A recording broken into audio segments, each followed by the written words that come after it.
Hello అందరికీ. ఈరోజు మా ఇంట్లో మధ్యాహ్నం వచ్చేసి పప్పు చేస్తున్న. పచ్చిమిరపకాయలు, టమోటా పప్పు. అందుకు కావాల్సినవి కందిబ్యాళ్ళు బాగా కడిగి పెట్టుకున్న. అందులో కొన్ని పచ్చిమిరపకాయలు, ఒక పెద్ద టమోటా, ఒక వంకాయ, ఒక చిన్న సైజు ఉల్లిగడ్డ, కొంచెం కొత్తిమీర, కడిగి పెట్టుకున్న చింతపండు, కొద్దిగా పసుపు వేసి కుక్కర్ మూత పెట్టుకోవాలి. 3 విజిల్స్ వచ్చిన తర్వాత మెత్తగా ఉడుకుతుంది. మావి తడిపిన బ్యాళ్ళు, మా పొలంలో పండినవి, త్వరగా మెత్తగా ఉడుకుతుంది. కందిపప్పు అయిన తర్వాత ఎనిపి పక్కన పెట్టుకోవాలి.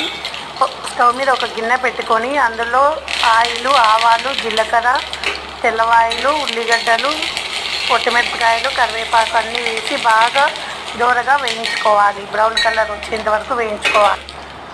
వేయించుకున్న తర్వాత ఎనిపి పెట్టుకున్నాం కదా పప్పు, అందులోనే వేసి బాగా కలుపుకోవాలి. ఆ తర్వాతను అందులోనే వేసుకొని కలుపుకోవాలి. పప్పు సూపర్గా ఉంటుంది. ఓకే.